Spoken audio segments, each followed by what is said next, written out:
This video is brought to you by AKSIAS. Good morning all of you. Welcome to AKSIAS. ఈరోజు మనము November 19కి సంబంధించిన current affairs చూద్దాం. ఈ current అఫైర్స్ని ఈనాడు, సాక్షి, హిందూ మరియు Indian express నుంచి తీసుకోవడం జరిగింది.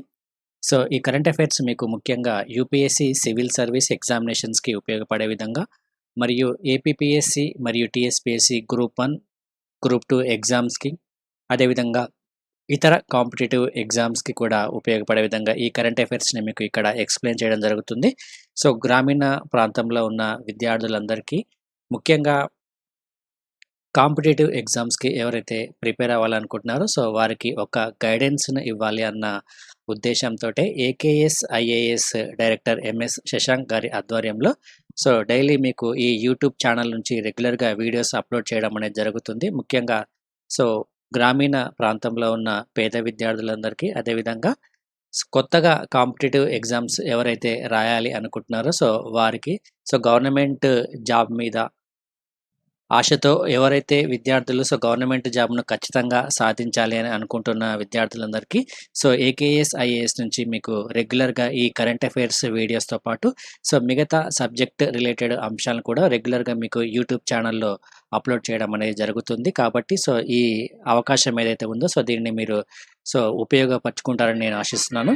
సో ముఖ్యంగా తెలుగు మీడియం అభ్యర్థులు, సివిల్స్ రాసే అభ్యర్థుల కోసము హిందూ మరియు ఇండియన్ ఎక్స్ప్రెస్ న్యూస్ పేపర్స్ నుంచి సో తెలుగులో కరెంట్ అఫైర్స్ని ఎక్స్ప్లెయిన్ చేయడం అనేది జరుగుతుంది. సో ఇందులో మనకు ఇంపార్టెంట్ కీవర్డ్స్ మరియు సబ్జెక్ట్ రిలేటెడ్ టాపిక్స్ మరియు డైలీ కొన్ని ఆబ్జెక్టివ్ క్వశ్చన్స్ కూడా ప్రొవైడ్ చేస్తున్నాను. సో ఈ క్వశ్చన్స్ మీరు రెగ్యులర్గా ప్రాక్టీస్ చేయడం వలన మీకు సబ్జెక్ట్ మీద పూర్తి అవగాహన రావడంతో పాటు మీకు ఈజీగా మెమరీలో గుర్తుండే అవకాశం అనేది ఉంటుంది. కాబట్టి సో రెగ్యులర్గా నేను చెప్పే కరెంట్ అఫైర్స్ ఏవైతే ఉన్నాయో అవి మీరు ఒక నోట్స్ను మెయింటైన్ చేసుకుంటూ నోట్స్లో కీవర్డ్స్ మరియు ఏ సబ్జెక్ట్కి ఏ విధంగా లింక్ చేసుకొని చదువుకోవాలి సో అవన్నీ మీరు నోట్స్లో రెగ్యులర్గా నీట్గా రాసుకుంటే మీకు ఎగ్జామ్ ఉన్న సమయంలో మీకు ఒకసారి ఈ నోట్స్ కనుక చదువుకుంటే ఈజీగా రివిజన్ చేసినట్లు ఉంటుంది. కాబట్టి సో నేను చెప్పే ఈ టిప్స్ మీరు ఖచ్చితంగా ఫాలో అవ్వండి.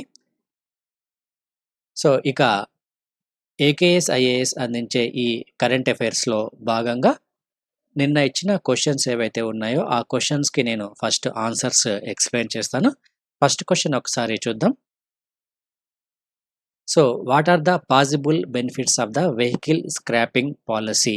సో వెహికల్ స్క్రాపింగ్ పాలసీని తీసుకురావడం వల్ల దానివల్ల కలిగే ప్రయోజనాలు ఏంటో మనం ఇక్కడ గుర్తించాలి. సో ఇక్కడ మనకు కింద కొన్ని ఆప్షన్స్ ఇవ్వడం జరిగింది. So the vehicle scrapping policy ఏదైతే ఉందో, అంటే సో ఆల్రెడీ 15 సంవత్సరాల పైబడిన వాహనాలు ఏవైతే ఉన్నాయో సో ఆ వాహనాలని స్క్రాపింగ్ చేయాలన్న ఉద్దేశంతో సో ఎక్కువగా పర్యావరణ కాలుష్యం ఈ వాహనాల వల్ల జరుగుతుంది అన్న కారణంతో ఈ వెహికల్ స్క్రాపింగ్ పాలసీని సో భారత ప్రభుత్వం తీసుకురావడం అనేది జరిగింది. సో ఇక్కడ దీనికి సంబంధించి బెనిఫిట్స్ ఏవైతే ఉన్నాయో ఆ బెనిఫిట్స్ అన్ని కొన్ని ఇక్కడ ఇవ్వడం జరిగింది. ఇందులో సరైన వాటిని మనము గుర్తించాలి. సో ఇక్కడ help mitigate vehicular pollution. So vehicular pollution ఏదైతే ఉందో ఆ వెహికల్ పొల్యూషన్ని తగ్గించడానికి ఉపయోగపడుతుంది. అదేవిధంగా రెడ్యూస్ ద ఇంపోర్ట్ డిపెండెన్సీ మరియు help save forex services, enhance government revenue, enhance economic growth మరియు increase the employment opportunities. So ఇవన్నీ సో ఈ వెహికల్ స్క్రాపింగ్ పాలసీలో ఉన్న డ్రాఫ్ట్ ఏదైతే ఉందో సో ఇందులో ఈ బెనిఫిట్స్ అన్ని పొందుపరచడం అనేది జరిగింది. సో ఈ వెహికల్ స్క్రాపింగ్ చేయడం వల్ల ఇక్కడ రీసైక్లింగ్ చేసే ప్రొసీజర్లో దీనికి సంబంధించిన మెటల్స్ ఏవైతే ఉన్నాయో like steel, copper, aluminium metals so వీటిని మళ్ళీ రీసైక్లింగ్ చేయడం వలన మనము సో వివిధ దేశాల నుంచి ఈ మెటల్స్ను ఇంపోర్ట్స్ చేసుకోవడం అనేది క్రమంగా తగ్గుతుందని మనం చెప్పుకోవచ్చును. సో అదేవిధంగా ఈ పాత వెహికల్స్ ఏవైతే ఉన్నాయో ఈ పాత వెహికల్స్ సో రోడ్డు మీద తిరగకుండా సో ఈ విధంగా స్క్రాపింగ్ చేయడం వల్ల వాతావరణ కాలుష్యం అనేది కూడా నియంత్రణలోకి వచ్చే అవకాశం అనేది ఉంటుంది. సో ఇది కూడా మరొక ప్రయోజనంగా మనం చెప్పుకోవచ్చును. అదేవిధంగా ఈ ఇంపోర్ట్స్ ఏవైతే ఉన్నాయో ఈ ఇంపోర్ట్స్‌ను తగ్గించుకోవడం వలన ఇక్కడ ఫారెక్స్ ఏవైతే ఉన్నాయో ఈ ఫారెక్స్ గూడా సో, మనకు కొంతవరకు సేవ్ అయ్యే అవకాశం అనేది ఉంటుంది. అదేవిధంగా ఈ వెహికల్స్ పాత వెహికల్స్ స్క్రాప్ చేయడం వల్ల సో, కొత్తగా వెహికల్స్‌ను మళ్ళీ మ్యానుఫ్యాక్చరింగ్ చేయడం వలన సో, ఈ ఆటోమొబైల్ ఇండస్ట్రీ ఏదైతే ఉందో ఈ ఆటోమొబైల్ ఇండస్ట్రీ కూడా వృద్ధి చెందే అవకాశం అనేది ఉంటుంది. దాంతో పాటు ఎంప్లాయ్‌మెంట్ ఆపర్చునిటీస్ కూడా ఖచ్చితంగా పెరుగుతాయి. సో, దీనివల్ల ఎకనామిక్ గ్రోత్ కూడా పెరిగే అవకాశం అనేది ఉంటుంది. కాబట్టి ఇక్కడ మనకిచ్చిన ఈ 6 స్టేట్మెంట్స్ ఏవైతే ఉన్నాయో ఇవన్నీ మనకు ఇక్కడ కరెక్ట్ బెనిఫిట్స్‌గా మనం చెప్పుకోవచ్చును. కాబట్టి ఇక్కడ మనకు ఆప్షన్ ఆన్సర్ వచ్చేసి బి ఇక్కడ కరెక్ట్ సమాధానం. సో, ఈ విధంగా ఏదైనా గవర్నమెంట్‌కి సంబంధించిన పాలిసీస్‌కి మనం చదువుకునేటప్పుడు సో, ఆ పాలిసీ యొక్క ముఖ్యమైన ఆబ్జెక్టివ్ ఏంటి? అంటే ముఖ్యమైన ఉద్దేశ్యం ఏమిటి? సో, దానివల్ల ఎవరెవరు ప్రయోజనం పొందుతున్నారు? సో, దాని వలన భవిష్యత్తులో కలిగే ప్రయోజనాలు ఏ విధంగా ఉంటాయి? మరి ఆ పాలిసీకి కేటాయించిన నిధులు ఏ విధంగా ఉన్నాయి? సో, కేంద్ర మరియు రాష్ట్ర ప్రభుత్వాల వాటా ఏ విధంగా ఉంటుంది? సో, ఇటువంటి అంశాలన్నింటినీ మనం ఖచ్చితంగా చదువుకుంటేనే సో, పాలిసీకి సంబంధించి ఏ విధంగా క్వెషన్ వచ్చినా గానీ మనకు ఆన్సర్ చేయడానికి సో, ఈజీగా ఉంటుంది. కాబట్టి ఈ అంశాలన్నీ గుర్తుంచుకొని మీరు ఆ విధంగా ప్రాక్టీస్ చేయండి. ఇంకా సెకండ్ క్వెషన్ ఒకసారి చూద్దాం. Which of the following statements are correct? The Ease of Doing Business State Ranking is a joint initiative of the Department for Promotion of Industries and Internal Trade of the Finance Ministry and the World Bank. So, ఇది is of doing బిజినెస్‌కి సంబంధించిన అంశం ఇది. So, is of doing business అనేది ఒక joint initiative so, అని ఇక్కడ మనకు ఫస్ట్ స్టేట్మెంట్‌లో ఇవ్వడం జరిగింది. So, joint initiative by the department for promotion of industries and internal trade and the world bank. So, ఇక్కడ వరల్డ్ బ్యాంక్ అనేది ఈ స్టేట్మెంట్‌లో ఉంది. దాంతో పాటు to improve the overall business environment in the state. So, promotion of industries and internal trade of the finance ministry అని ఇక్కడ ఇవ్వడం జరిగింది. యాక్చువల్‌గా is of doing business is a joint initiative by the department for promotion of industries and internal trade and the world bank to improve the overall business environment in the states. To improve overall business in the states. So, ఇది first statement ఇది. So, అయితే ఇక్కడ మనం గమనించాల్సింది ఇక్కడ the department of promotion of industry and internal trade ఏదైతే ఉందో ఇది కేంద్రీకృతంగా ఉండడం అనేది జరుగుతుంది. ఇది ఒక సెంట్రల్ గవర్నమెంట్ డిపార్ట్మెంట్ ఇది. ఇది దేని కింద ఉంటుందంటే ministry of commerce and industry కింద ఉంటుంది. సో, ఇక్కడ improve the overall business environment of the state ఇది. సో, అది ఇక్కడ మిస్ అయింది కాబట్టి ఇది మనకి ఇక్కడ రాంగ్ స్టేట్మెంట్‌గా మనం చెప్పుకోవచ్చును. So, the ease of doing business state rankings are based on the implementation of state business reform action plan 2019. So, ఇది మనకు కరెక్ట్ స్టేట్మెంట్ ఇది. కాబట్టి ఇక్కడ మనకు ఆన్సర్ వచ్చేసి 2 ఇది కరెక్ట్ ఆన్సర్‌గా మనం చెప్పుకోవచ్చును. The ease of doing business state rankings రాష్ట్రాల వారీగా ర్యాంకింగ్స్ ఏవైతే ఉన్నాయో ఆ రాష్ట్రాల వారీగా ర్యాంకింగ్స్‌ని దేని ద్వారా ఇస్తారంటే so, state business reforms action plan ప్రకారము సో, ఈ ర్యాంకింగ్స్‌ని ఇవ్వడం అనేది జరుగుతుంది. కాబట్టి ఇది మీరు గుర్తుంచుకోండి. ఇక మూడో క్వెషన్ ఒకసారి చూద్దాం. Consider the following statements with respect to the Orang national park. So, Orang national park సంబంధించి ఇక్కడ 3 స్టేట్మెంట్స్ ఇవ్వడం జరిగింది. అందులో మనకు కరెక్ట్ సమాధానాన్ని గుర్తించాలి. So, Orang national park is located on the northern bank of the Brahmaputra river అని ఇక్కడ ఇవ్వడం జరిగింది. సో, ఇక్కడ మనకు ఈ నేషనల్ పార్క్ గనక లొకేషన్ గనక చూసుకుంటే ఇది నార్థర్న్ బ్యాంక్ అంటే నార్థర్న్ ఒడ్డుకి ఉంటుంది. ఈ బ్రహ్మపుత్ర నదికి సంబంధించి. సో, కాబట్టి ఇది కరెక్ట్ స్టేట్మెంట్ ఇది.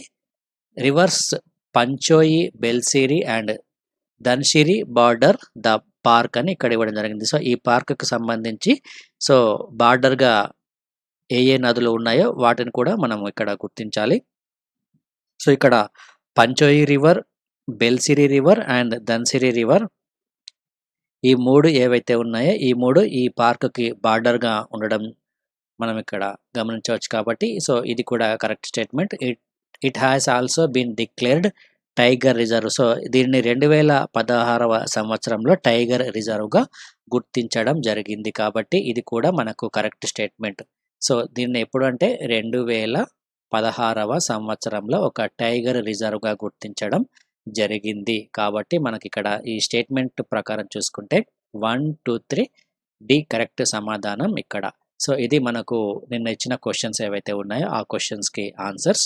సో, ఇక నెక్స్ట్ ఈరోజు ముఖ్యమైన కరెంట్ అఫైర్స్‌లో గనక ఫస్ట్ టాపిక్ గనక చూసుకుంటే, so, army builds extreme weather habitats for troops in Ladakh అని మనకిక్కడ ఇవ్వడం జరిగింది. ఇది మనం ఇంటర్నల్ సెక్యూరిటీలో భాగంగా చదువుకోవడం జరుగుతుంది. సో, ఆర్మీకి సంబంధించి సో, ఈ సైనిక స్థావరాలు ఏవైతే ఉన్నాయో, సైనిక స్థావరాల్లో కొన్ని కీలకమైన ఇన్‌ఫ్రాస్ట్రక్చర్ ఏదైతే ఉందో, ఆ ఇన్‌ఫ్రాస్ట్రక్చర్‌ని ఇక్కడ రూపొందించడం అనేది జరిగింది. So, in India and China continue deliberates on a proposed disengagement and de-escalation plan to end the stand off in eastern Ladakh. So, మనకు ఇక్కడ ఈస్టర్న్ లడఖ్ ప్రాంతం ఏదైతే ఉందో, సో, ఈ ఈస్టర్న్ లడఖ్ ప్రాంతానికి సంబంధించి ఎక్కువగా ఈ చైనాతో వివాదం అనేది కొనసాగుతున్న నేపథ్యం ఉంది. సో, ఇది ఇప్పట్లో సో, సద్దుమణిగే అవకాశం లేదు కాబట్టి, సో, ఇక్కడ ఉన్న సైనికులకు మరింత మౌలిక వసతులను కల్పించాల్సిన అవసరం అనేది ఉంది. సో, ఇక్కడ ఉన్న ఈ లైన్ ఆఫ్ యాక్చువల్ కంట్రోల్ దీన్నే మనము వాస్తవ ఆధీన రేఖ అని అంటాము. సో, ఈ వాస్తవ ఆధీన రేఖ వెంబడి ఉన్న తూర్పు లడాక్, ఇక్కడ ఈస్టర్న్ లడాక్ అని గుర్తుంచుకోండి. సో, తూర్పు లడాక్‌లో ప్రతికూల వాతావరణ పరిస్థితుల్లోనూ ఎక్కడ ఉన్న సైనికులు మరింత సమర్థవంతంగా శత్రు సైన్యాలను ఎదుర్కోవడానికి, మరింత సమర్థవంతంగా అక్కడ పనిచేయడానికి వీలుగా సో, వీరి కోసము భారత ప్రభుత్వము అత్యంత ఆధునిక వసతి సౌకర్యాలను కల్పించడం అనేది ఇక్కడ మనం గమనించాలి. సో, ఇది ఇక్కడ చాలా ఇంపార్టెంట్ పాయింట్ ఇది. సో, దీనికి సంబంధించి ఈ సైనికుల యొక్క ఆరోగ్యానికి సో, పూర్తిగా రక్షణ కల్పించే విధంగా స్మార్ట్ శిబిరాలను ఇక్కడ ఏర్పాటు చేయడం అనేది జరిగింది ఈస్టర్న్ లడఖ్ ప్రాంతంలో. సో, యాక్చువల్‌గా మనకు నవంబర్ మంత్ ఈ నవంబర్ మంత్ నుంచి ఇక్కడ చలి అనేది చాలా ఎక్కువగా ఉంటుంది. సో, దాదాపుగా ఇక్కడ ఉష్ణోగ్రతలు మనకు -40°కి వెళ్ళే అవకాశం అనేది ఉంటుంది. కాబట్టి దాదాపుగా ఇక్కడ ఈస్టర్న్ లడఖ్ ఈ సరిహద్దు ప్రాంతాల్లో 40 అడుగుల ఎత్తు వరకు మంచు అనేది అక్కడ పేర్కోవడం జరుగుతుంది. సో, ఇటువంటి వాతావరణ పరిస్థితులను తట్టుకుంటూ సో, మన దేశ రక్షణ కోసము ఇక్కడ సైనికులు పనిచేయడం అనేది జరుగుతుంది. సో, ఈ సైనికులకు ఇక్కడ ఉన్న వాతావరణ పరిస్థితులకు అనుగుణంగా సో, వారికి మరిన్ని మౌలిక సదుపాయాలను కల్పించవలసిన అవసరం అనేది భారత ప్రభుత్వంపై ఉంది కాబట్టి, సో, దానికి అనుగుణంగానే సో, ఇక్కడ ఈ వాతావరణానికి తట్టుకునే విధంగా వీరికి ఇక్కడ స్మార్ట్ శిబిరాలను ఇక్కడ ఏర్పాటు చేయడం అనేది జరిగింది. సో, ఇక్కడ ఈ చలిని తట్టుకోవడానికి ఇక్కడ ఉన్న ఈ సైనిక శిబిరాల్లో హీటర్స్ మరియు 24 గంటల వేడి నీటి సౌకర్యం ఉండే విధంగా, అదేవిధంగా విద్యుత్ బెడ్లు మరియు కబోర్డ్స్, అదేవిధంగా మిగతా సౌకర్యాలు ఏవైతే ఉన్నాయో, మిగతా సౌకర్యాలన్నింటినీ ఇక్కడ ఏర్పాటు చేయడం అనేది జరిగింది. సో, గతంలో మనకు యూఎస్‌తో ఒక ఒప్పందం అనేది జరిగింది. సో, దానికి సంబంధించి సో, 15,000 ఎక్స్‌ట్రీమ్ వెదర్ క్లాతింగ్‌ను కూడా మనము యూఎస్ నుంచి తీసుకోవడం అనేది జరుగుతుంది. Under the bilateral logistic pact logistic exchange memorandum of understanding. So, ఈ ఒప్పందం ప్రకారం ఈ ఒప్పందం మీరు ఒకసారి బ్యాక్‌గ్రౌండ్ చూసుకోండి. ఈ ఒప్పందం ప్రకారము యూఎస్‌తో కుదుర్చుకున్న ఈ ఒప్పందం ప్రకారము సో, మనము యూఎస్ నుంచి దాదాపుగా 15,000 ఎక్స్‌ట్రీమ్ వెదర్ క్లాతింగ్‌ను కూడా ప్రొక్యూర్ చేసుకోవడం అనేది జరుగుతుంది. సో, ఇది కూడా మనకు చాలా చాలా ఇంపార్టెంట్ ఇది. సో, దానికి సంబంధించి ఇక్కడ మీకు ఒక ఇమేజ్ కూడా ఇక్కడ ఇవ్వడం జరిగింది. సో, ఇవి వారికి సంబంధించిన సైనిక శిబిరాలకు సంబంధించిన నిర్మాణాలు ఈ విధంగా ఉంటాయి. సో, ఇక్కడ ఎత్తు అనేది దాదాపుగా 14,000 ఫీట్స్ నుంచి 18,000 ఫీట్స్ వరకు ఇక్కడ ఉంటుంది. సో, ఈ టెంపరేచర్ అనేది -40°C నమోదవుతుంది ఇక్కడ నవంబర్, డిసెంబర్ నెలలో. సో, స్నోఫాల్ అనేది అప్ టు 40 ఫీట్‌గా ఉంటుంది. సో, 40 ఫీట్ల ఎత్తు వరకు ఇక్కడ మంచు అనేది కురుస్తుంది కాబట్టి, సో, ఇటువంటి మౌలిక సదుపాయాలను చలికి తట్టుకునే విధంగా ఇటువంటి మౌలిక సదుపాయాలను ఇక్కడ ఏర్పాటు చేయడం అనేది జరిగింది. సో, ఇక్కడ ఇంటీరియర్ మరియు ఎక్స్‌టీరియర్ కూడా ఇక్కడ ఇమేజెస్ ఇక్కడ ఇవ్వడం జరిగింది. ఇది ఒకసారి మీరు గమనిస్తే మీకు ఈజీగా మెమరీలో గుర్తుంటుంది.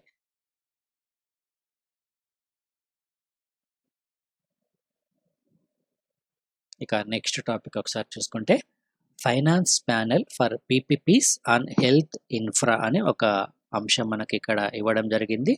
సో ఇక్కడ వైద్య రంగానికి సంబంధించి మనకు 15వ ఆర్థిక సంఘము ఒక నివేదికను ఇక్కడ ఇవ్వడం జరిగింది. సో మన భారతదేశంలో ఉన్న వైద్య రంగానికి సంబంధించి కొన్ని ముఖ్యమైన ప్రతిపాదనలు కూడా 15వ ఆర్థిక సంఘం ఇక్కడ చేయడం అనేది జరిగింది. So the 15th finance commission has mooted a greater role for public-private partnership to ramp up health infrastructure and scale up public spending on health from 0.95% to the GDP to 2.5% by 2024 అని ఇక్కడ మనకు ఇవ్వడం జరిగింది. So ఎన్కేసింగ్ మనకి ఇక్కడ 15th finance commission యొక్క chairman ఇది. So ఆరోగ్య రంగంపై ఇక్కడ ఈ ప్రభుత్వం చేసే ఖర్చు ఏదైతే ఉందో ప్రభుత్వం చేసే ఖర్చు పెరగాల్సిన అవసరం అనేది ఉందని 15వ finance commission chairman NK Singh ఇక్కడ స్పష్టం చేయడం అనేది జరిగింది. సో ప్రస్తుతం మన జీడిపి అంటే మన స్థూల దేశీయోత్పత్తిలో ఈ ఆరోగ్య రంగానికి కేటాయించే విలువ అనేది దాదాపుగా 0.95% అనేది ఉంది. ఇక్కడ ఈ నెంబర్ గుర్తుంచుకోండి, చాలా చాలా ఇంపార్టెంట్ ఇది. సో జీడిపిలో ఎంత శాతం అంటే 0.95%గా ఉంది ఆరోగ్య రంగానికి కేటాయించే వాటా. అయితే 2024వ సంవత్సరం నాటికి ఆరోగ్య రంగానికి కేటాయించే వాటా జీడిపిలో 2.5% చేరాలని 15th ఫైనాన్స్ కమిషన్ ఇక్కడ స్పష్టం చేయడం అనేది జరిగింది. ఇది ఒక ప్రభుత్వానికి ఒక సూచనగా మనం చెప్పుకోవచ్చును.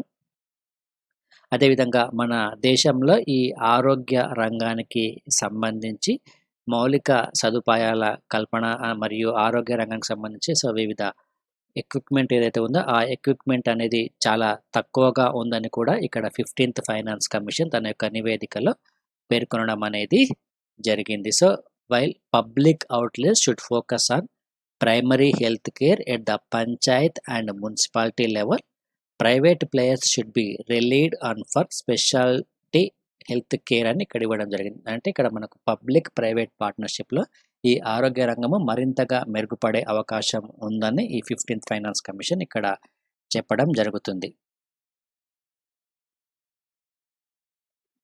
అదేవిధంగా ఇక్కడ ఇండియన్ మెడికల్ సర్వీస్ క్యాడర్ను కూడా ఏర్పాటు చేయాలని సివిల్ సర్వీస్ యాక్ట్ 1951లో పేర్కొన్న ప్రకారము సో ఇక్కడ డాక్టర్స్కి సంబంధించి సో వారికి సంబంధించిన రిక్రూట్మెంట్ మరియు వారికి సంబంధించిన వర్కింగ్ కండిషన్స్కి సంబంధించి సో ఇక్కడ ఒక ఇండియన్ మెడికల్ సర్వీస్ క్యాడర్ను కూడా కొత్తగా ఏర్పాటు చేయాలని ఈ 15th ఫైనాన్స్ కమిషన్ ఇక్కడ పేర్కొనడం అనేది మనం గమనించాల్సిన అంశం ఇది.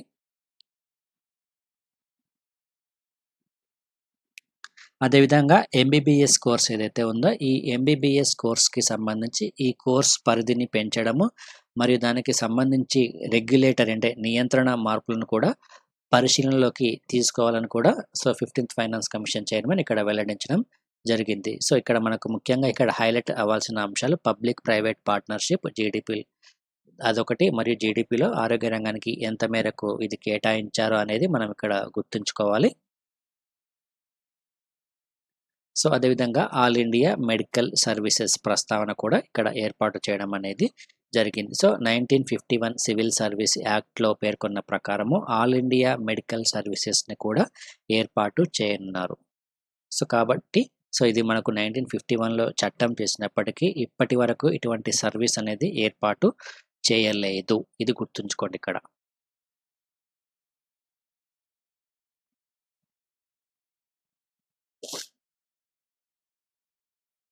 సో ఇది మనకు చాలా ఇంపార్టెంట్ ఇది. సో ఇన్ఎడిక్వేట్ స్పెండింగ్ అని మనకి ఇక్కడ ఒక టేబుల్ ఇక్కడ ఇవ్వడం జరిగింది. So that table is the 3 states UTs with the highest and the lower per capita public expenditure on the health care respectively according to the financial year 2020. So ఇక్కడ per capita public expenditure health care ఏ విధంగా ఉందో ఒకసారి మనం చూద్దాం. So ఢిల్లీలో దాదాపుగా per capita expenditure 3,808 రూపాయలుగా ఉంటే హిమాచల్ ప్రదేశ్లో 3,770, జమ్మూ అండ్ కాశ్మీర్లో 3,163 రూపాయలుగా ఉంటే స్టేట్స్ స్పెండింగ్ ద లీస్ట్ చాలా తక్కువగా ఉన్నది బీహార్, వెస్ట్ బెంగాల్, యూపీలో చాలా తక్కువగా ఉండడం మనం ఇక్కడ గమనించవచ్చును. సో ఏ విధంగా ఉంది అనేది ఇక్కడ ఒక టేబుల్ ఇవ్వడం జరిగింది. ఇది కూడా మనకు ఎగ్జామినేషన్ పాయింట్ ఆఫ్ వ్యూలో ప్రిలిమ్స్‌లో అడిగే అవకాశం అనేది ఉంటుంది.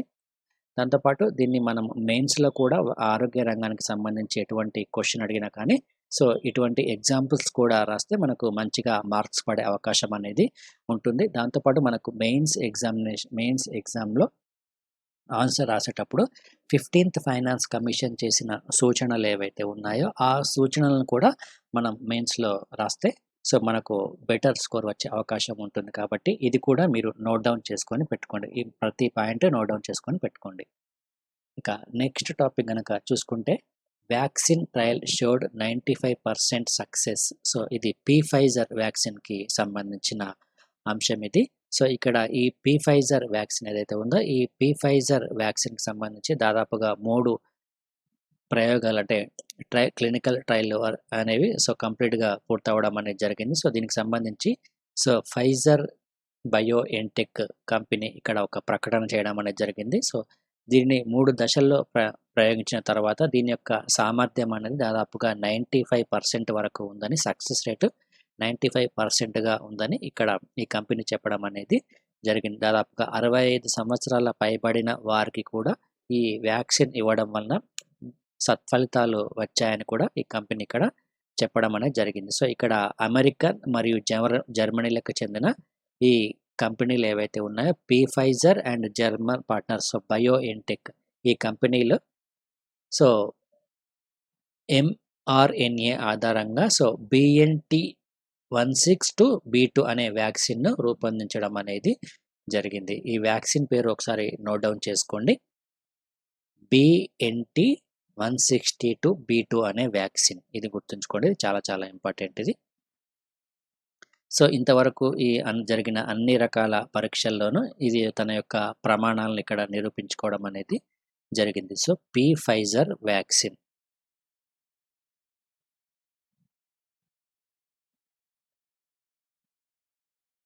ఇక నెక్స్ట్ టాపిక్ తీసుకుంటే ICMR against indiscriminate use of plasma therapy అని ఇక్కడ మనకు ఒక వార్త ఇవ్వడం జరిగింది. సో ఇది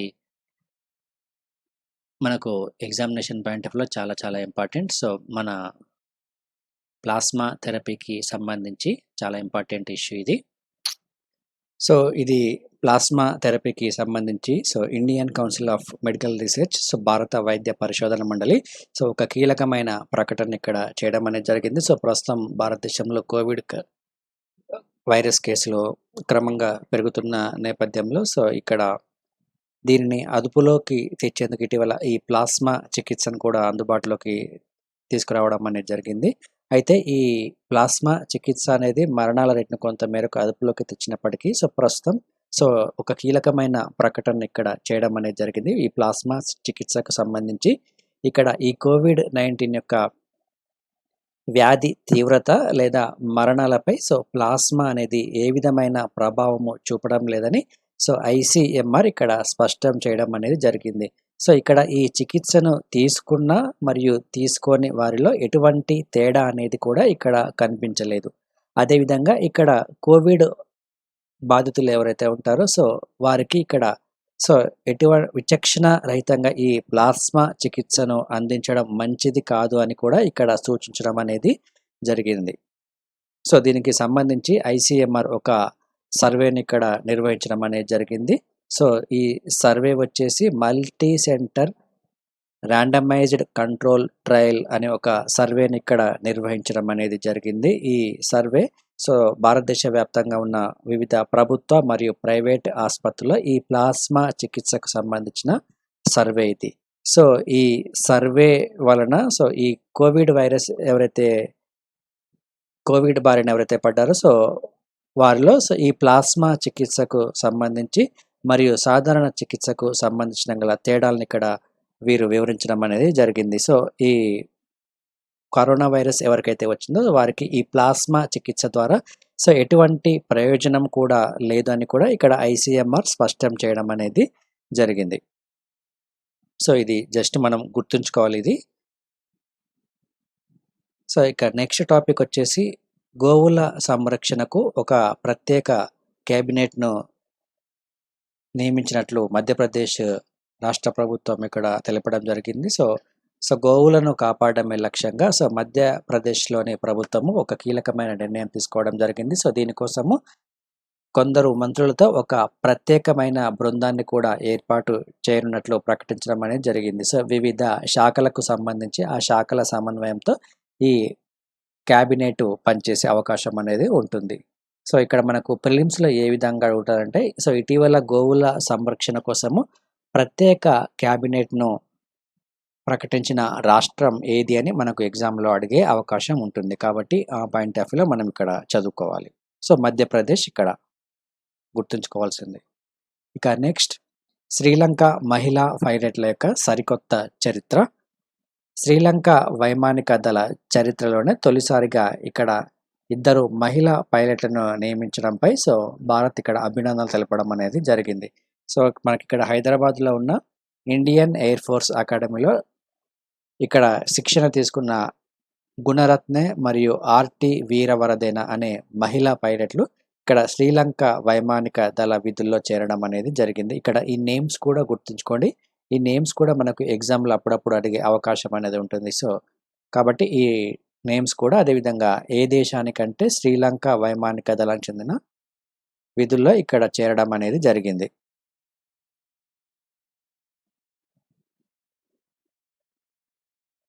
ఇక నెక్స్ట్ గోవా మాజీ గవర్నర్ మృదులా సిన్హా కన్నుమూత అని ఇది మనకు వార్తల్లో ఇంపార్టెంట్ వ్యక్తులు ఎవరైతే ఉన్నారో ఆ పాయింట్ ఆఫ్ వ్యూలో అడిగే అవకాశం అనేది ఉంటుంది. సో ఈమె గోవాకు సంబంధించి మాజీ గవర్నర్, అదేవిధంగా ఈమె ఒక రచయిత్రి, ఈమె పేరు మృదులా సిన్హా.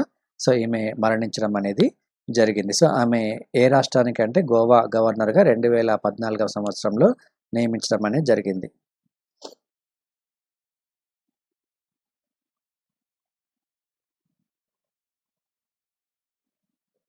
ఇక నెక్స్ట్ మోదీతో కలిసి పని చేస్తాం అని ఒక అంశం మనకి ఇక్కడ ఇవ్వడం జరిగింది. సో ఇటీవల అమెరికా అధ్యక్ష ఎన్నికలు ఏవైతే ఉన్నాయో అధ్యక్ష ఎన్నికలు పూర్తవడం అనేది జరిగింది. సో దానికి సంబంధించిన కౌంటింగ్ కూడా పూర్తయి సో కొత్త అధ్యక్షుడిగా బైడెన్ రేపు జనవరిలో ప్రమాణ స్వీకారం చేయనున్నారు. సో ప్రస్తుతం భారత్ మరియు అమెరికాల మధ్య సో ఏ విధమైన ద్వైపాక్షిక సంబంధాలు కొనసాగుతాయని అందరూ ఎదురు చూస్తున్న నేపథ్యంలో ఇక్కడ యుఎస్ ప్రెసిడెంట్ ఒక కీలకమైన ప్రకటన చేయడం అనేది జరిగింది.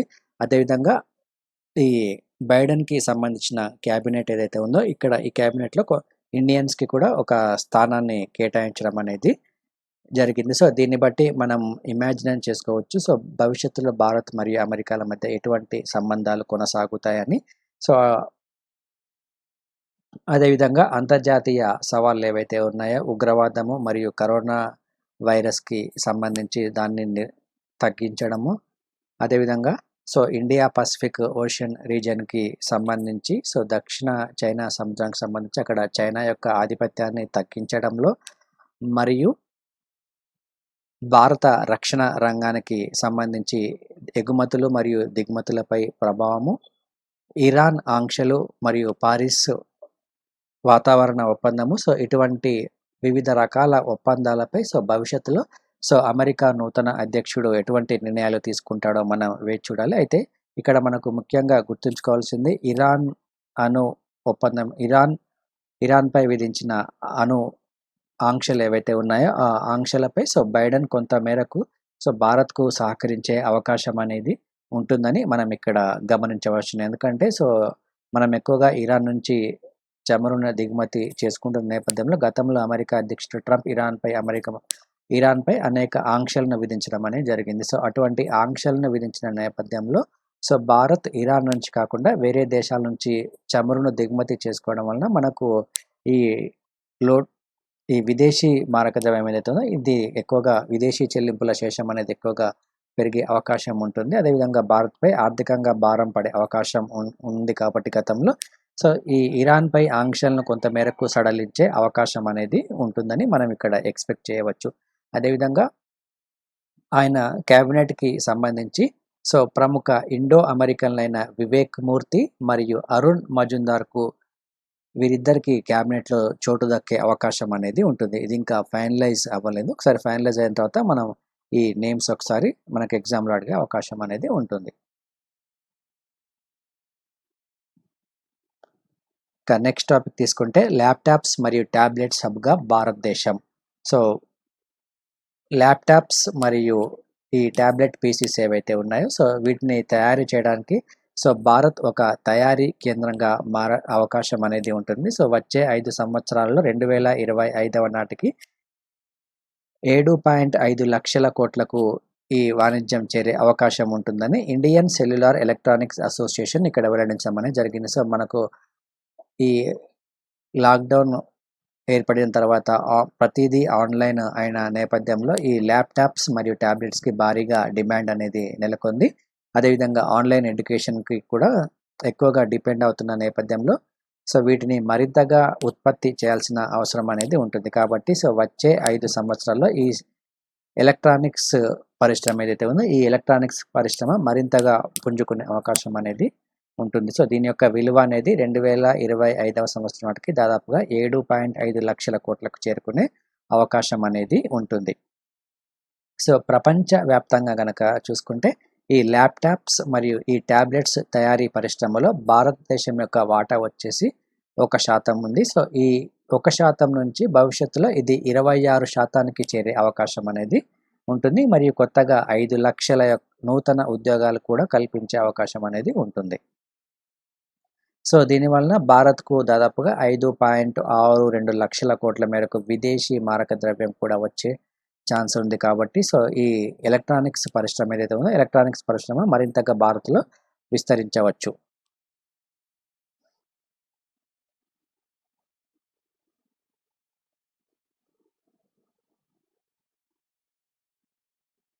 అదేవిధంగా 2019వ సంవత్సరం జాతీయ ఎలక్ట్రానిక్స్ విధానం ప్రకారము ఈ 2025వ సంవత్సరం నాటికి మన భారతదేశంలో ఈ ఎలక్ట్రానిక్స్ సంబంధించిన తయారీ అనేది దాదాపుగా 30 లక్షల కోట్లకు చేరుకుంటుందని ఒక అంచనాను కూడా ఇక్కడ వేయడం అనేది జరిగింది. ఇందులో ఎక్కువగా మొబైల్ ఫోన్లకు సంబంధించిన డిమాండ్ అనేది చాలా ఎక్కువగా ఉంటుంది. సో ఇక నెక్స్ట్ టాపిక్ నౌకాదళంలోకి మరొక అత్యాధునిక విమానం అని ఇక్కడ ఇవ్వడం జరిగింది. సో ఇక్కడ సముద్ర జలాలపై సో సెక్యూరిటీ పరంగా అదేవిధంగా శత్రు దేశాలకు సంబంధించిన జలాంతర్గాములను పసిగట్టడానికి అత్యాధునిక పోసిడాన్ 8I అనే యుద్ధ విమానం సో భారతదేశంలోకి రావడం జరిగింది. సో దీనిని అమెరికా రూపొందించింది. సో ఈ విమానం ఇక్కడ మనకు గోవాలో ఉన్న INS హన్సా నౌక అనే స్థావరంలో ఇక్కడ లాంచ్ అవ్వడం అనేది జరిగింది. ఈ పేరు చాలా చాలా ఇంపార్టెంట్. సో అత్యాధునిక పోసిడాన్ 8I విమానం. సో దీనిని మనం ఎక్కడి నుంచి తీసుకున్నామంటే అమెరికా నుంచి దీన్ని తీసుకురావడం అనేది జరిగింది. దీని యొక్క ప్రధానమైన విధి ఏమిటి అంటే సముద్ర జలాలపై సో నిరంతరం ఇది గస్తీ చేస్తూ ఉంటుంది. అదేవిధంగా శత్రు దేశాలకు చెందిన జలాంతర్గములు ఏవైతే ఉంటాయో ఆ జలాంతర్గములను పసిగట్టడానికి ఈ పోసిడార్ 8I అనే యుద్ధ విమానం పనిచేయడం అనేది జరుగుతుంది. సో భారత్ మరియు యుఎస్కి సంబంధించి ఇక్కడ 4 P-8A యుద్ధ విమానాలకు సంబంధించిన ఒప్పందం అనేది జరిగింది. అందులో భాగంగానే ఫస్ట్ యుద్ధ విమానం ప్రస్తుతం గోవాకి చేరింది. సో దీనికి సంబంధించి గతంలో 2016వ సంవత్సరంలోనే ఇక్కడ ఈ విమానాల తయారీకి సంబంధించి అమెరికాతో $1.1 బిలియన్ భారతదేశము ఒక ఒప్పందాన్ని కుదుర్చుకోవడం అనేది జరిగింది. ఇక్కడ మనకు సో ఎక్కడి నుంచి వీటిని దిగుమతి చేసుకుంటున్నాం అనేది ఇంపార్టెంట్. అదేవిధంగా ఈ పేరు ఇంపార్టెంట్, దీని యొక్క ఇంపార్టెన్స్ మరి దీనికి సంబంధించి ఎంత మేరకు ఒప్పందం కుదిరింది అనేది మనకు ఎగ్జామ్లో అడిగే అవకాశం అనేది ఉంటుంది. కాబట్టి సో మొత్తంగా ఇప్పటి వరకు మన భారతదేశం వద్ద ఇవి మొత్తం 8 P-8A విమానాలు ఉన్నాయి. సో వీటిని ముఖ్యంగా హిందూ మహాసముద్ర ప్రాంతంలో చైనా నౌకలు మరియు జలాంతర్గములపై నిఘా వేయటానికి దీనిని ఉపయోగించడం అనేది జరుగుతుంది. ఇక నెక్స్ట్ టాపిక్ విశాఖకు ఒక అంతర్జాతీయ ఘనత అనేది లభించింది. ఇది మనకు ఆంధ్రప్రదేశ్ కరెంట్ అఫైర్స్లో భాగంగా అడిగే అవకాశం ఉంటుంది. ఇక్కడ స్మార్ట్ సిటీ వరల్డ్ కాంగ్రెస్లో విశాఖపట్నానికి 3వ స్థానం అనేది లభించింది. ఇది ఒక అంతర్జాతీయ అవార్డుగా మనం చెప్పుకోవచ్చును. సో ఇక్కడ smart city expo world Congress 2020 అని స్పెయిన్లో ఒక కార్యక్రమం జరిగింది, ఒక పోటీ జరిగింది. సో ఈ పోటీలో లివింగ్ అండ్ ఇంక్లూజన్ అవార్డు కేటగిరీలో మోస్ట్ ఇన్నోవేటివ్ అండ్ సక్సెస్ఫుల్ ప్రాజెక్టులతో ప్రపంచంలోని మొత్తం 20 నగరాలు కనుక పోటీ పడితే అందులో విశాఖపట్నానికి 3వ స్థానం అనేది లభించింది. ఇది మనకు చాలా చాలా ఇంపార్టెంట్, గుర్తుంచుకోండి. సో ఎగ్జామ్లో అడిగే అవకాశం అనేది ఉంటుంది. ఎన్నవ స్థానం అంటే 3వ స్థానంలో ఉంది. ఏ కేటగిరీ అంటే లివింగ్ అండ్ ఇంక్లూజన్ అవార్డు కేటగిరీలో మోస్ట్ ఇన్నోవేటివ్ అండ్ సక్సెస్ఫుల్ ప్రాజెక్ట్కి సంబంధించి 3వ స్థానంలో ఉంది. సో ఇందులో విశాఖపట్నం బీచ్ రోడ్లో ఉన్న all ability park living and inclusion అవార్డుకి పోటీ పడడం అనేది జరిగింది. సో 7 కేటగిరీలో ఈ అవార్డును మొత్తంగా ప్రకటిస్తే సో ప్రపంచవ్యాప్తంగా దాదాపుగా 46 నగరాలు మాత్రం పాల్గొంటే భారత్ నుంచి కేవలం విశాఖపట్నం మాత్రమే ఇక్కడ అర్హత పొందడం అనేది జరిగింది. సో ఇక్కడ తొలి స్థానంలో మురికివాడల అభివృద్ధి ప్రాజెక్టులో బ్రెజిల్ విజేతగా నిలిస్తే అంతర్జాతీయ విరాళాల ద్వారా పేదలకు సంబంధించిన వివిధ రకాల బిల్లుల్ని చెల్లించే ప్రాజెక్టుతో టర్కీ దేశంలోని ఇస్తాంబుల్ 2వ స్థానంలో నిలవడం అనేది ఇక్కడ మనం అండర్లైన్ చేసుకోవాలి. ఇది చాలా చాలా ఇంపార్టెంట్, గుర్తుంచుకోండి. సో ఇక్కడ ఆల్ ఎబిలిటీ పార్క్ కూడా ఎక్కడ ఉందంటే ఇది విశాఖపట్నంలో ఉంది. ఇది కూడా గుర్తుంచుకోండి.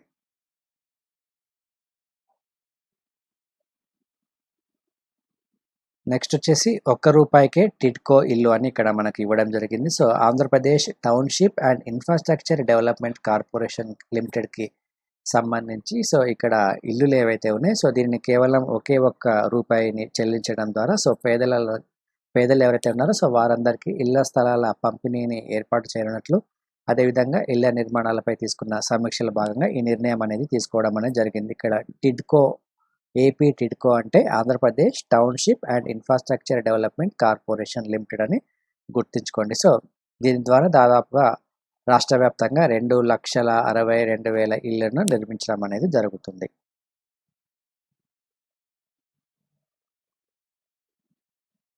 సో దీనికి సంబంధించి దాదాపుగా వచ్చే 3 సంవత్సరాలు 2,500 కోట్లను ఖర్చు చేసే అవకాశం అనేది ఉంటుంది. సో ఈ ప్రాజెక్టును పూర్తి చేయడం కోసం ప్రభుత్వం సో 9,550 కోట్లను వ్యయం చేస్తుంది. సో ఈ సంవత్సరము, వచ్చే ఏడాది మరియు ఆ తర్వాత ఏడాది కూడా ఈ పనులు అనేవి కొనసాగుతాయి.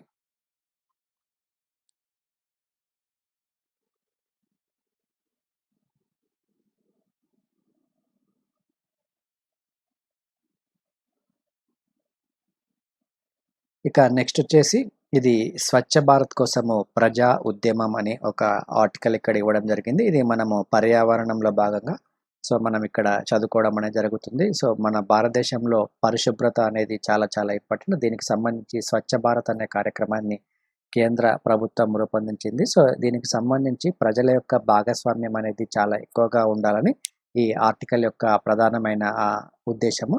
సో ఇక్కడ ఈ స్వచ్ఛ భారత్కి సంబంధించి సో ఈ యూనిసెఫ్ విడుదల చేసిన పర్యావరణ ప్రభావం అధ్యయనం ప్రకారం ఇక్కడ మనకు బహిరంగ మలమూత్ర విసర్జన చేస్తున్న గ్రామాల్లో దాదాపుగా 11.25% అక్కడ ఉన్న భూగర్భ జలాలు మరింతగా కలుషితం అయ్యే అవకాశం ఎక్కువగా ఉంటుందని, అక్కడ ఉన్న నేల అనేది 1.13 రెట్లు మరియు ఆహారము 1.48 రెట్లు ఎక్కువగా కలుషితమయ్యే ముప్పు ఉందని ఐక్యరాజ్య యూనిసెఫ్ ఈ నివేదికని ఇక్కడ విడుదల చేయడం అనేది జరిగింది. అందులో భాగంగానే సో ఈ స్వచ్ఛ భారత్లో భాగంగా ప్రతి ఒక్క గ్రామాన్ని స్వచ్ఛంగా ఉంచుకోవాల్సిన బాధ్యత అనేది ప్రజలపై ఉంది కాబట్టి సో ప్రజలు దీనిలో ఖచ్చితంగా భాగస్వాములు అవ్వాలి. సో అదేవిధంగా bill and Melinda gates foundation అధ్యయనం ప్రకారము మరొక నివేదికను కూడా ఇక్కడ ఇవ్వడం జరిగింది. ఈ నివేదిక ప్రకారం కూడా ఇక్కడ సో అనేక రకమైన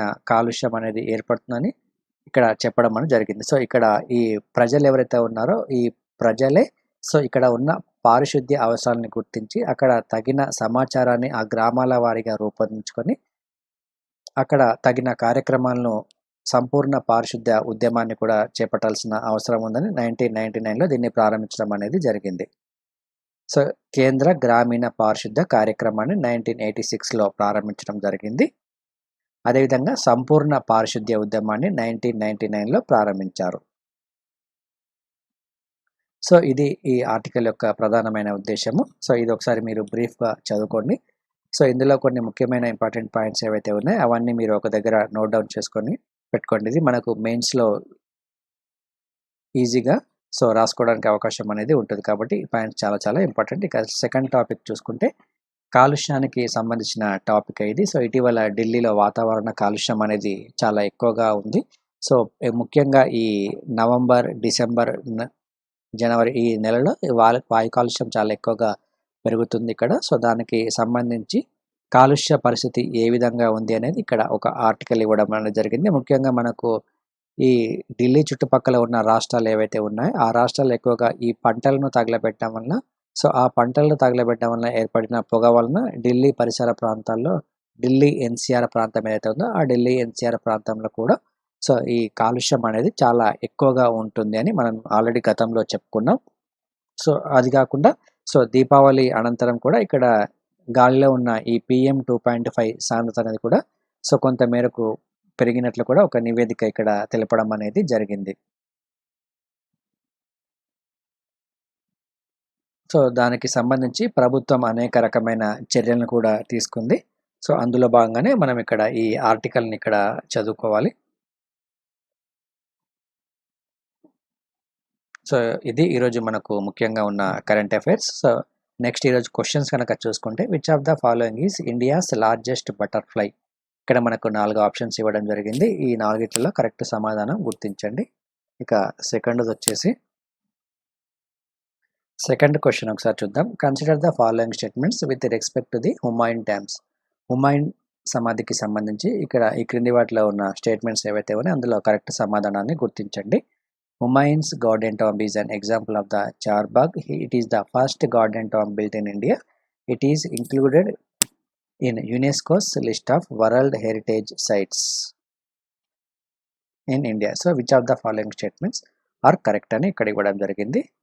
ఇక మూడో question, consider which of the following are green house gases. So green house gases ozone, carbon dioxide, nitrogen oxide. Correct ఆప్షన్స్ని గుర్తించండి. ఇది మనకి ఈరోజు ముఖ్యంగా ఉన్న కరెంట్ అఫైర్స్ మరియు daily questions. So AKS IAS మనకు యూపీఎస్సి సివిల్ సర్వీస్ ఎగ్జామినేషన్స్కి సంబంధించి జనరల్ స్టడీస్, ప్రిలిమ్స్ మరియు మెయిన్స్ ఇంటిగ్రేటెడ్ కోచింగ్ని ప్రొవైడ్ చేస్తుంది.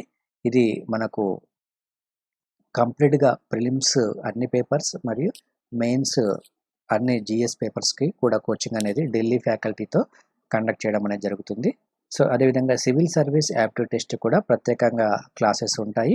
మరియు ఆప్షనల్ సబ్జెక్ట్స్, సో ఇందులో మనకు sociology, anthropology, public administration, political science, Geography, Telugu literature subjects ఏవైతే ఉన్నాయో సో వీటికి మనం ఆప్షనల్ సబ్జెక్ట్స్కి కోచింగ్ ప్రొవైడ్ చేస్తున్నాము. ఇక ప్రిలిమ్స్ మరియు మెయిన్స్ టెస్ట్ సిరీస్ కూడా మనకు ఉంటుంది. నెక్స్ట్ ఏపీపీఎస్సి మరియు టీఎస్పీఎస్సికి సంబంధించి గ్రూప్ 1 మరియు గ్రూప్ 2 కోచింగ్ని మనం ప్రొవైడ్ చేస్తున్నాము. ఇది ఇంగ్లీష్ మరియు తెలుగు మీడియంలో మనకు అవైలబుల్గా ఉంటుంది. దీంతోపాటు టెస్ట్ సిరీస్ మరియు మెటీరియల్ కూడా ప్రొవైడ్ చేస్తున్నాము. ఇక ఏపీపీఎస్సికి సంబంధించి గ్రూప్ 1 మొత్తం 25 టెస్టులతో ఒక టెస్ట్ సిరీస్ని కండక్ట్ చేయడం జరుగుతుంది. ఇందులో టెస్ట్ డిస్కషన్స్ కూడా మీకు ప్రొవైడ్ చేయడం జరుగుతుంది. దాంతోపాటు మోడల్ ఆన్సర్స్ కూడా ప్రొవైడ్ చేస్తున్నాము. సో ఈ కోర్సెస్కి సంబంధించి మీరు కంప్లీట్ సమాచారం కోసం ఏకేఎస్ ఐఏఎస్ నుంచి గూగుల్ ప్లే స్టోర్ నుంచి ఏకేఎస్ ఐఏఎస్ ఎడ్యునేషన్ అనే యాప్ని డౌన్లోడ్ చేసుకోండి. అదేవిధంగా డైలీ రెగ్యులర్గా మీకు ఈ కరెంట్ అఫైర్స్ నోటిఫికేషన్ రావడానికి ఏకేఎస్ ఐఏఎస్ యూట్యూబ్ ఛానల్ ఏదైతే ఉందో ఆ ఛానల్ని మీరు సబ్స్క్రైబ్ చేసుకుంటే మీకు డైలీ నోటిఫికేషన్స్ రావడం అనేది జరుగుతుంది. సో ఇది మనకు ఈరోజు ముఖ్యంగా ఉన్న current affairs. Thank you friends. This video is brought to you by AKS IAS.